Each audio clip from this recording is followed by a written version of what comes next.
I thought this old Euclid scraper just needed a few hydraulic repairs, but the deeper I tore into it, the more it felt like the entire machine was trying to fall apart.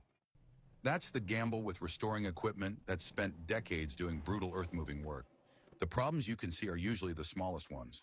The real damage is buried deep inside the components that carried thousands of tons of dirt year after year, and you don't discover it until everything is lying in pieces across the workshop floor.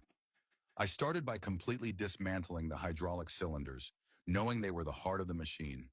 Every piston, seal, and internal surface had to be cleaned, inspected, and measured before I could trust them again. Years of wear had hardened the seals and left hidden damage that would have guaranteed leaks if I had simply put everything back together.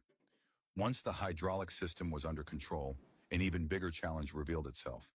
The rear push block and several high-stress structural areas had suffered years of punishment, leaving cracked steel, worn edges, and weakened sections that could never survive another day of heavy work without major repairs.